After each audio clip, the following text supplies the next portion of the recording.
Hello, everyone. Just wanted to come on here today and follow through with a suggestion that I had from a comment. Might have even been more of a request, but to do some reading from a Bond novel. And so I thought, well, yeah, I think that's a good suggestion. I had some of those, a number of shorts where I just did like about a minute long reading, and um, I wanted to maybe come on here and do maybe a whole chapter of a book. We'll see. We'll see how long of a recording it turns into. Maybe a chapter or two. We'll just kind of see how it goes. But they also did say page flipping was something, and I agree. When it comes to ASMR, I do enjoy page flipping. So, I want to show you one of the books I have. You Only Live Twice, and this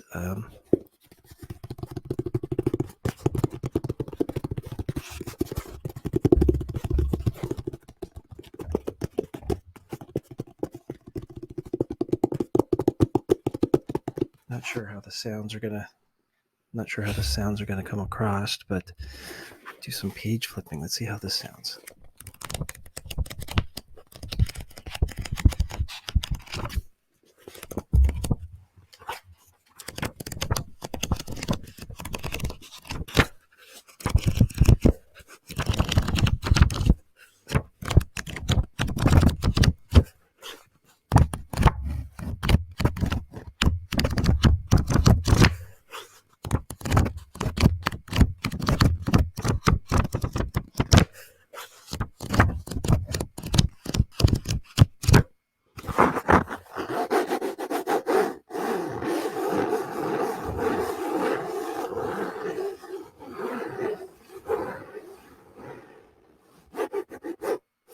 All right. So maybe we'll do some reading and then come back to a little bit more page flipping sounds. But so yeah, this is You Only Live Twice. And let's see, this one is printed from 1964. So a 1964 print. And I do like the quote in here.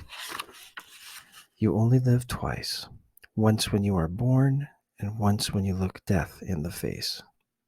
It's from a Japanese poet, um, 1643 to 94.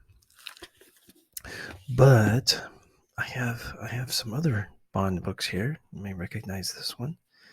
So I have Casino Royale, and look at that. So those who know my channel, oh, look how that's falling apart. But those who know my channel know that I do some thrifting, and I go to Goodwill and I try to find Bond clothing, style clothing, and things. I've been looking for books as well, and I did find some old books. They were not in good condition, but you want to know something? You could still read them, and all the pages are still there. It may be a bit beat up. I mean, look, I think this whole cover just comes. Yeah, I mean the whole cover just comes right off. If I wanted to, I could just read it like this. I don't need the actual cover now. And but I bought them anyway. I mean, it was 99 cents. They were some older copies. So here's The Spy Who Loved Me, and it's good. This one's the pages on this one have a little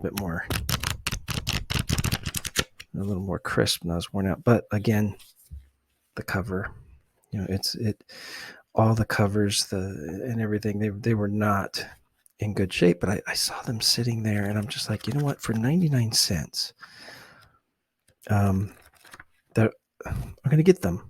I'm gonna get them because I'd rather have them than they just sit there, or eventually maybe they would throw them away, and I would never want that to happen. So So I got them. So then here we have the man with the golden gun. This one is actually in pretty good shape. This one's in pretty good shape. I thought this is where we might do our reading from. So what do we got here? This is 1965. First printing, July 1966 is what this says. Signet Books.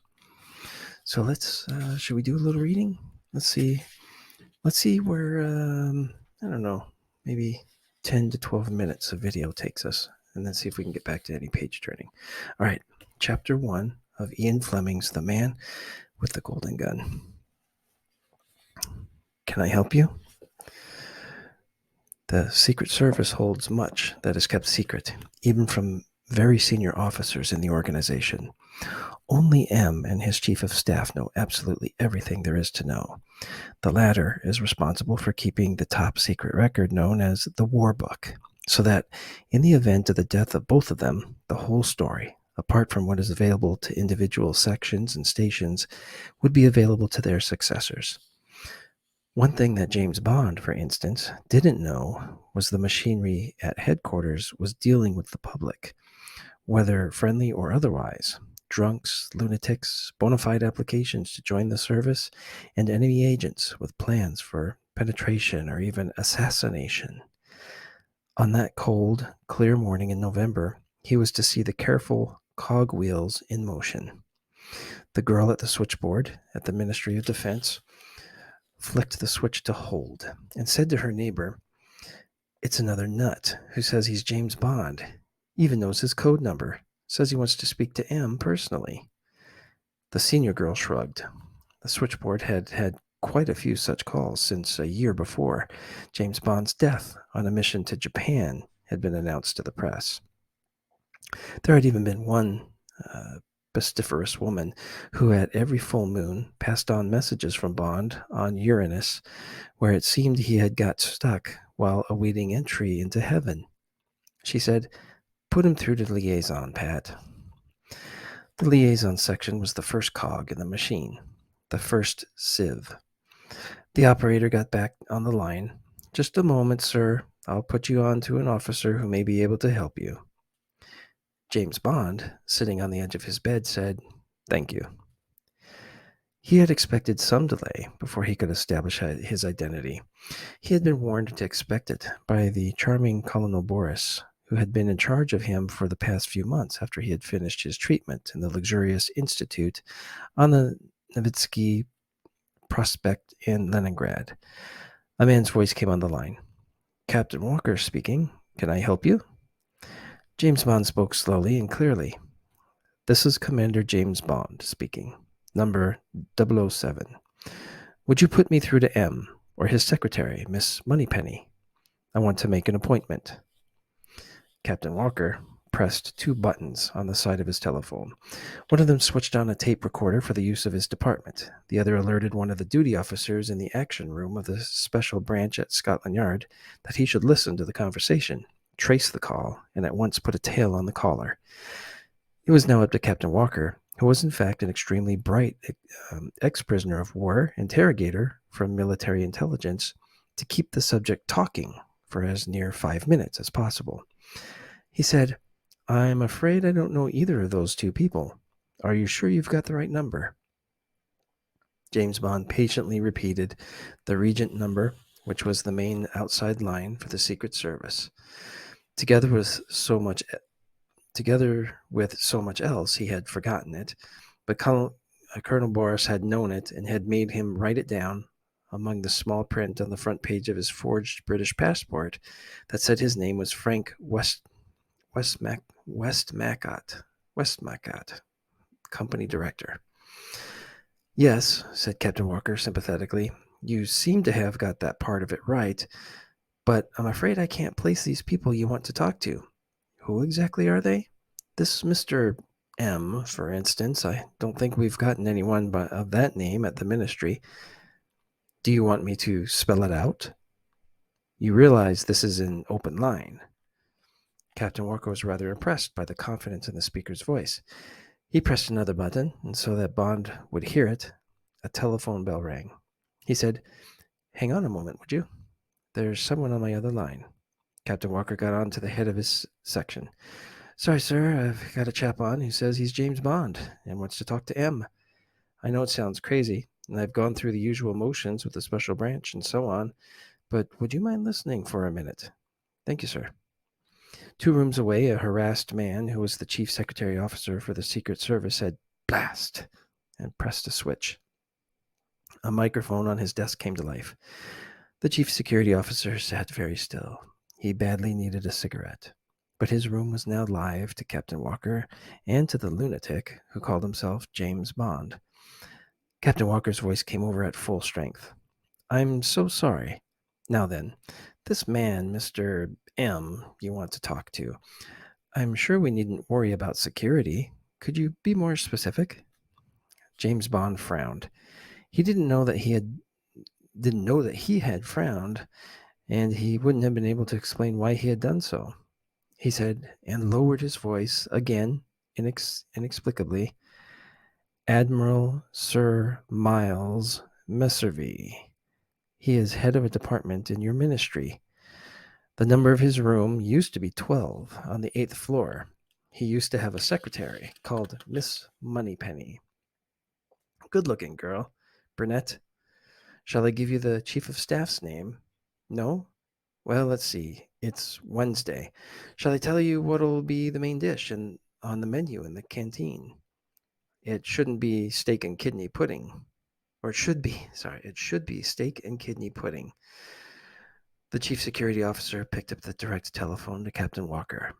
Captain Walker said to James Bond, Damn, there's the other telephone again. Shan't be a minute. He picked up the green telephone. Yes, sir. I don't like that bit about the steak and kidney pudding. Pass him on to the hard man. No, cancel that. Make it the soft. There was always something odd about 007's death. No body, no solid evidence, and the people on that Japanese island always seemed to me to be playing it pretty close to the chest. The stone face act. It's just possible. Keep me informed, would you? Captain Walker got back to James Bond. Sorry about that. It's been a busy day. Now then, this inquiry of yours. Afraid I can't help you myself. Not my part of the ministry. The man you want is Major Townsend. He should be able to locate this man you want to see. Got a pencil? It's number 44 Kensington Closters. Got that? Kensington. 5555. Give me 10 minutes and I'll have a word with him and see if he can help. All right? James Bond said dully, That's very kind of you. He put down the telephone. He waited exactly 10 minutes and picked up the receiver and asked for the number. James Bond was staying at the Ritz Hotel. Colonel Morris had told him to do so. Bond's file in the KGB archive described him as a high liver. So on arrival in London, he must stick to the KGB image of the high life. Bond went down in the lift to the Arlington Street entrance. A man at the newsstand got a good profile of him with a buttonhole minox. Then Bond went down the shallow steps to the street and asked the commissionaire for a taxi.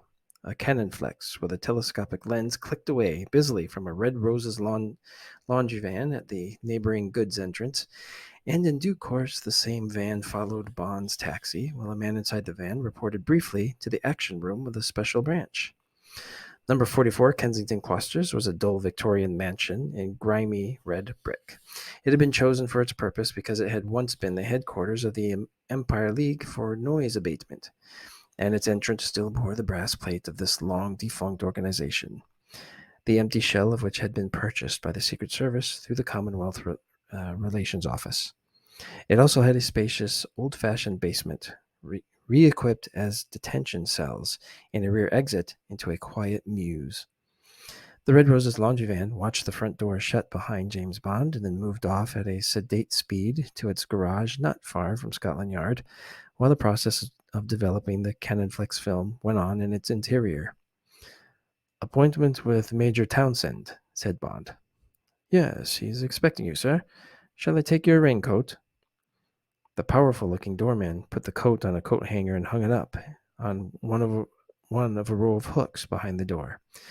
As soon as Bond was safely close closeted with Major Townsend, the coat would go swiftly to the laboratory on the first floor, where its uh, provenance would be established from an examination of the fabric. Pocket dust would be removed for more leisurely research. Would you follow me, sir? It was a narrow corridor, freshly painted clapboard, with a tall single window which concealed the fluoroscope triggered automatically from beneath the ugly patterned carpet. The finding of its X-ray eye would be fed into the laboratory above the passage.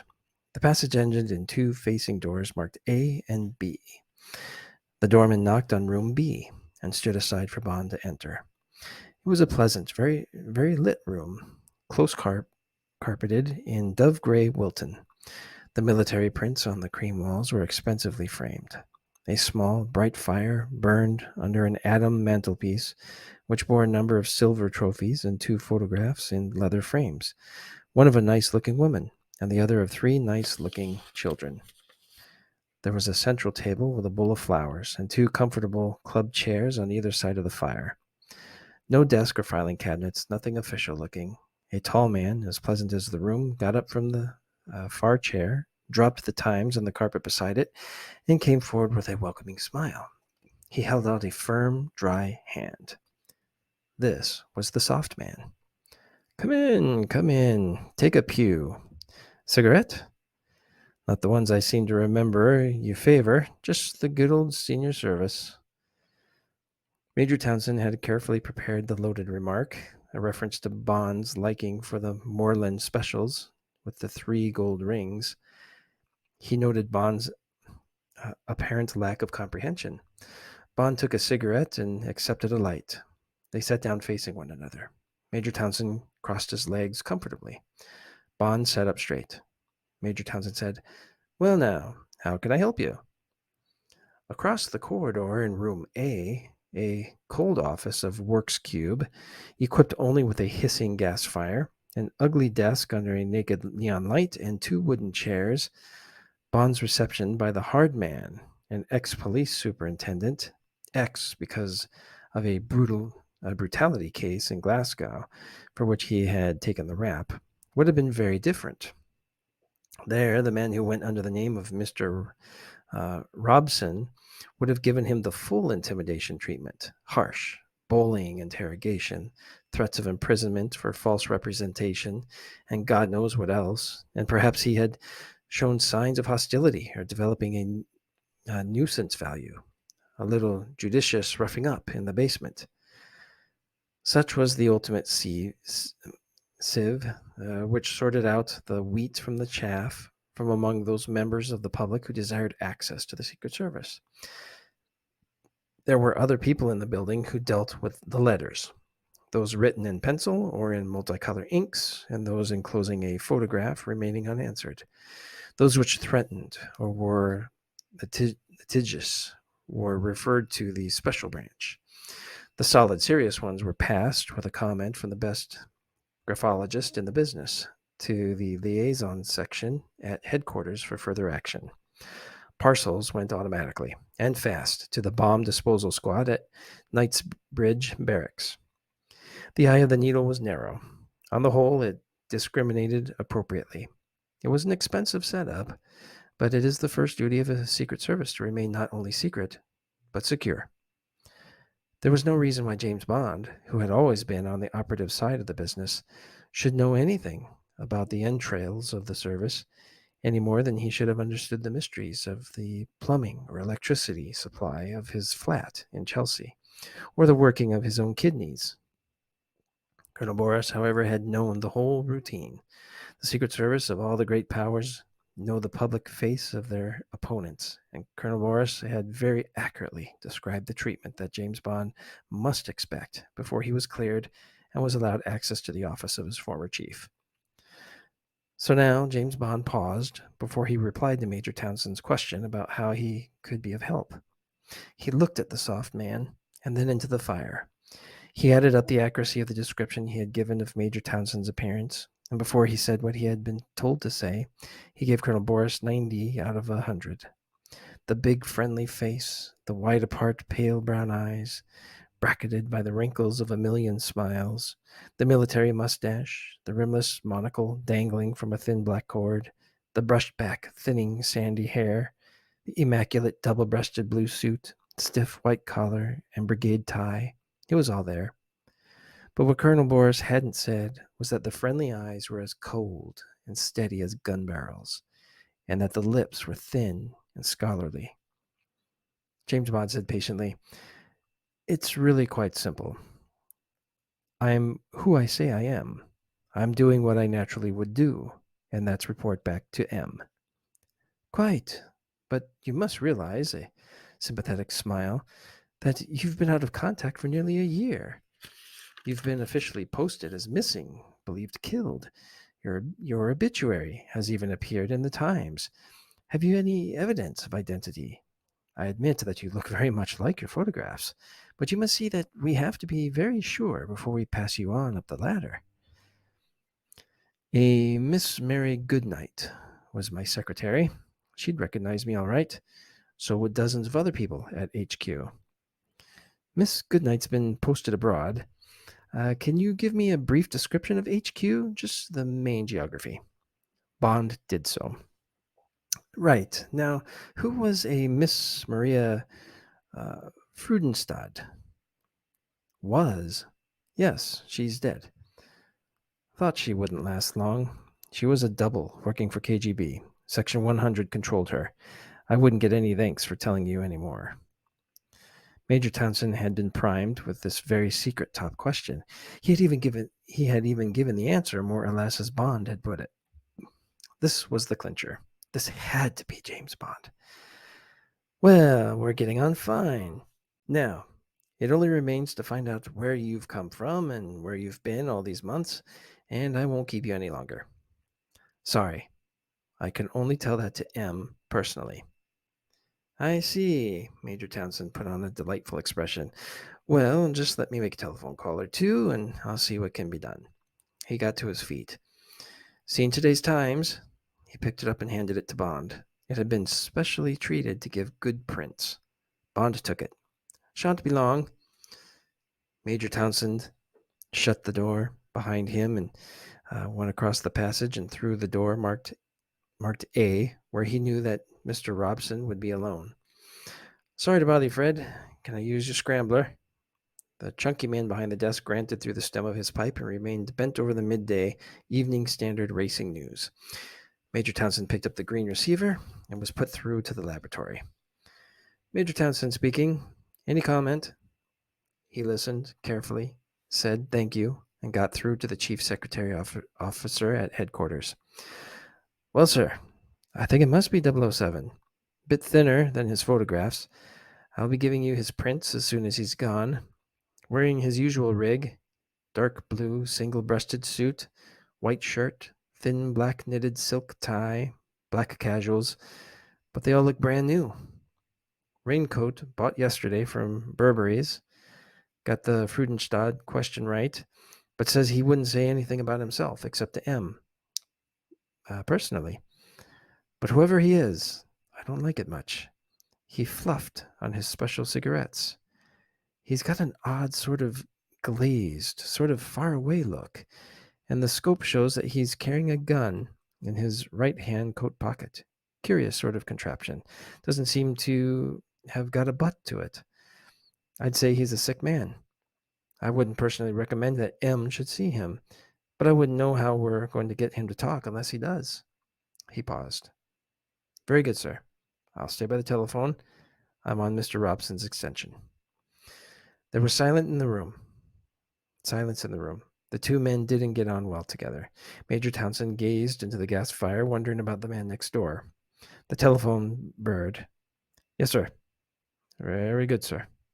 Would your secretary send along a car from the pool?" "Thank you, sir." Bond was sitting in the same upright posture, the Times still unopened in his hand.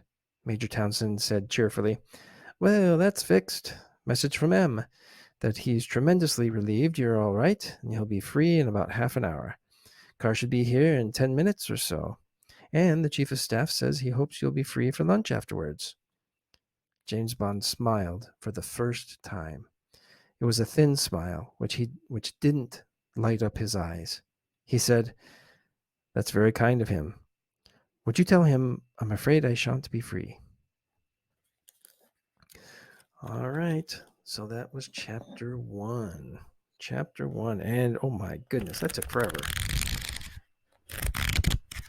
Well, if you stuck around long enough for this, you might have actually fallen asleep already. If you're listening to this at night, you want to get some thought you'd just listen to a Bond book on your way into slumber. Well, it probably happened. So I hope you have some pleasant rest. Here's a little bit more page turning.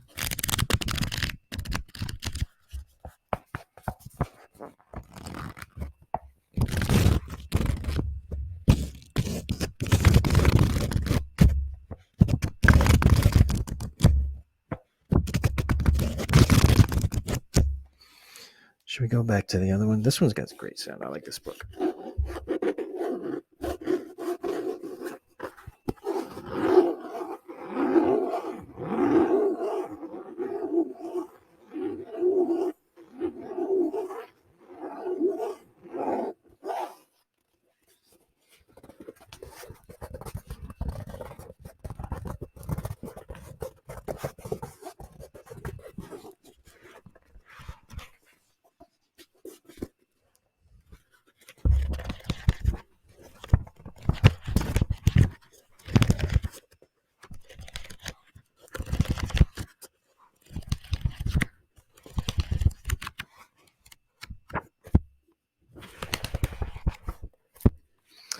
Okay.